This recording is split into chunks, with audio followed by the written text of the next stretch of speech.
कुंडलिनी जागरण। कुंडलिनी शब्द कौतूहल उत्पन्न करता है, जिज्ञासा उत्पन्न करता है।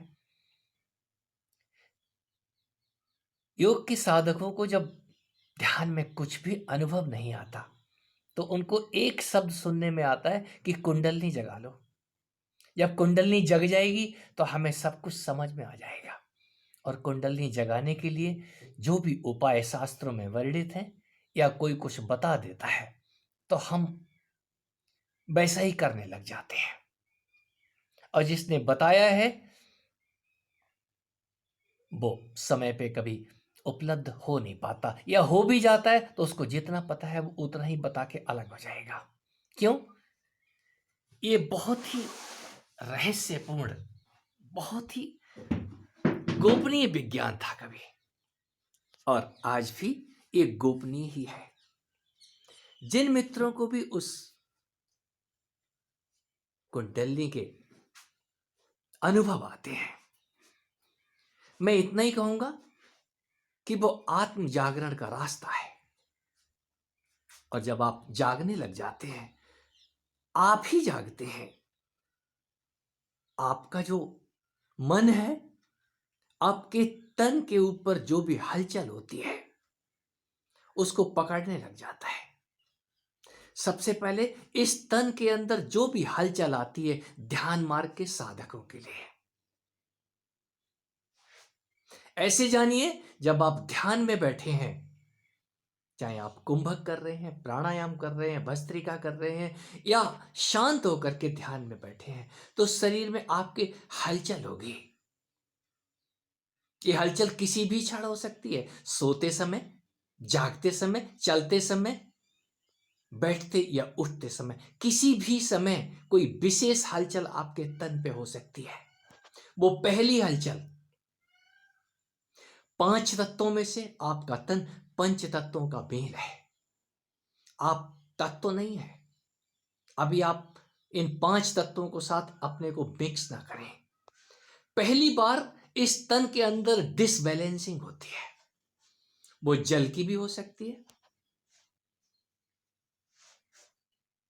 वायु की भी हो सकती है, अग्नि तत्व की भी हो सकती है, और मिट्टी, ये तन हिलना शुरू हो जाता है। कारण क्या है? थोड़ी सी वायु यदि कुपित हो जाए, वो वायु का कंपन आपके शरीर में आवेग उत्पन्न करता है। आपके शरीर में दहाड़े जैसी स्थिति हो सकती है, जैसे बहुत सारे सांप चढ़ गए हों आपके ऊपर,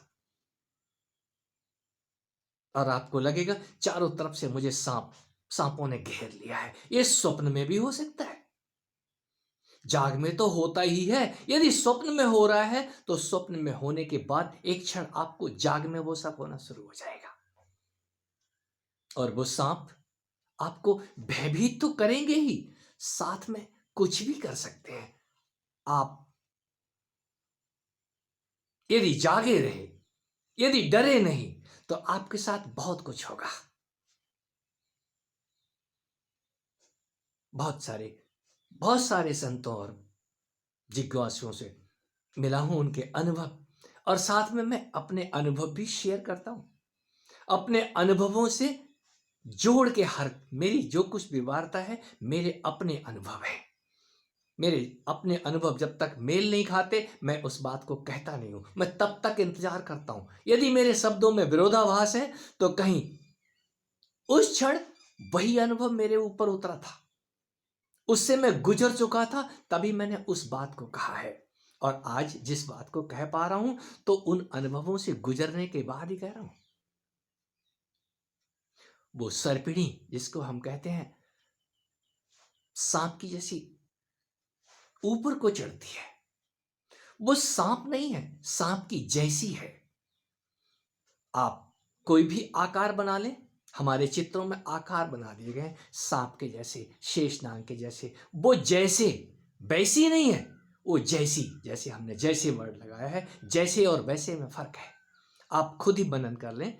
तो यहां पे जो कुछ आपके इस तन के अंदर होता है, चाहे आपके हाथों की मुद्राएं आ रही हों या आपके पैर ही उठ करके कहीं और जा रहे हों, उस सब का सब आपका मन ग्राफ तैयार करता है। आप उसको कौतूहल से देखते हैं, ये मुझे क्या हो रहा है। आपके सिर के ऊपर आपके हाथ गोल गोल घूम सकते हैं, आपके सिर के ऊपर विशेष मुद्राएं बन सकती हैं, आपके हर कृत्य ऑटोमेशन की स्थिति में हो सकते हैं। उस क्षण आप ही उस चीज को देख पा रहे होते हैं, समझ पा रहे होते हैं, ये मुझे कुछ ऐसा हो रहा है जो कि मुझे समझ तो आ रहा है लेकिन पूरी तरीके से समझ में नहीं आ रहा है। ऐसे कहिए, इस तन के अंदर जो तन की मलकिन है, ये तन हम अपनी मां से लेकर के आए हैं। कौन सी मां से? बाहर बाहर भी हमारी एक मां थी, उसने ये तन पैदा कर दिया और इसके बाद इस धरती के ऊपर ये तन तन के खड़ा हो गया, चलता फिरता है, खाता पीता है और जो कुछ भी करता है इस धरती मां के ऊपर ही करता है। ये तन इस धरती से निकल के धरती की ही उपज है, लिहाजा इस धरती के ऊपर, तन रूपी धरती के ऊपर बहुत सारे उपद्रव होते हैं। भूकंप, वायु के झटके, पानी की बौछार, वो सब इस तन के अंदर भी वैसे का वैसा ही होता है। और जब वो वायु, वो पवन पुत्र उछल कूद मचाना शुरू कर देते हैं तो इस तन के अंदर ये भस्त्रिका और कुंभक जो ऑटोमेशन की स्थिति होती है, कहीं ऐसे ही समझिए वो पवन सुत को कुछ काम मिल गया है, मां के दर्शन करने के लिए दौड़े जा रहे हैं, कहीं सिर की तरफ जा रहे हैं, कहीं आपके शरीर में विभिन्न अंगों को हिला रहे हैं। बहुत कुछ, बहुत कुछ होता है। ये पहली मुलाकात कहीं आपकी वायु से होती है। आप वायु नहीं है, वायु के साथ हो गए हैं। और जब वायु के साथ हो जाते हैं, देखने लग जाते हैं ये वायु मुंह से मेरी फुफकारें क्यों निकाल रही है, नाक से ये तेजी से सांस क्यों निकल रही है। पहले तो आप अनुलोम विलोम करते थे, खुद करते थे, फिर बाद में आपको समझ आना शुरू होता है ये तो अपने आप ही हो रहा है। आप वहां पर उपस्थित, आपको उपस्थित कर लिया जाता है। ऐसे ऐसे समझिए कि आपको अपने आप जाग आ जाती है, आपको आनंद आता है उस क्षण विशेष के अंदर। आपको पहली बार पता चलता है मेरे साथ एक पवन सुत। उपनिषदों की भाषा कि मुझे वायु ने उपदेश दिया था, मुझे पानी ने उपदेश दिया था, मुझे अग्नि ने उपदेश दिया था। ये बारी बारी से सबके सब जाग के आपको अपना रूप दिखाते हैं, यही आपको समझाने लग जाते हैं। पहली बार आपको अपनी मां का पता चलता है इस तन रूप में, ये साथ में मेरे मां ही है, जिसकी मां की गोद में मैं जाग जाता हूं। और जब जाग जाता हूं तो सबसे पहले इस तन के अंदर रहने का एहसास होता है, इस भवन का पता चलता है कि मैं इस भवन के अंदर मेहमान हूं। आप सदा नहीं होते, वो विशेष क्षणों में आपको पहली बार अपने जिंदा होने का एहसास होता है। कोई कोई जिंदा होता है और जो जिंदा हो जाता है, मैं उसको योगी कहूं तो कुछ गलत नहीं है। पहली बार कोई जिंदा होकर के इस तन को कौतूहल भरी नजरों से देखता है और बड़े धन्यवाद से भरता है।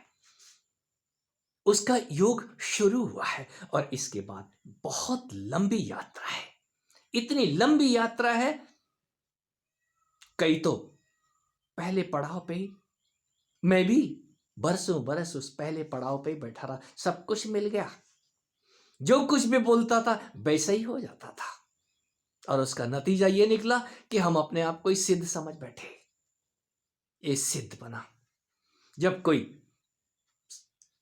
सपूत ही क्यों ना हो जाए और माँ बाप के आज्ञा के बिना सिंहासन पे बैठ जाए तो माँ बाप इंतजार करते हैं, सपूत है कोई बात नहीं चला लेगा, लेकिन एक क्षण विशेष ऐसा आता है कि सपूत उसका सिंहासन हिलने लग जाता है। कारण क्या है, क्यों? यहां पे ये बारी बारी से सबके सब धराशायी होते हैं। ये खेल ज्यादा देर नहीं चलता, बिगड़ना ही चाहिए। ये सिद्धपना ज्यादा समय तक नहीं टिकता। और जिनका टिक जाता है तो वो तन, ये सीता मां एक दिन धरती में समाने लग जाती है, मृत्यु की तरफ अग्रसर होती है। ये चेहरा आपको बता देता है कि शनै शनै ये तो जा रहा है। तो राम क्या करेंगे? राम चाहते तो वो सीता मां को धरती में जाने से रोक सकते थे, लेकिन नहीं, असहाय खड़े हुए हैं। ये तन तो मृत्यु की तरफ जाएगा। ये तन, ये बुढ़ी मां एक दिन यहीं गिर पड़ेगी, इसी धरती में समा जाएगी। और फिर आपका वो पिता इस सीता मां के जाते ही वो ज्यादा दिन नहीं रुकेगा, ज्यादा देर नहीं रुकेगा, तत्क्षण विदा होने की तैयारी करेगा। तब आप क्या करेंगे? तब आपके पास तन नहीं होगा। तन तो इस सीता मां की देन है, राधा मां की देन है। ये जिंदा राधा मां, ये जिंदा धरती मां आपके साथ कब तक है?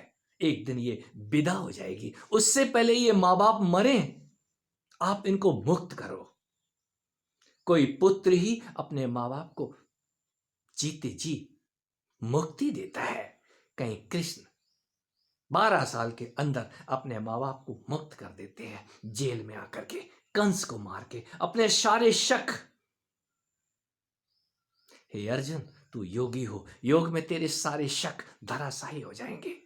कोई पुत्र ही अपने माँ बाप को जीते जी मुक्त करता है जेल से।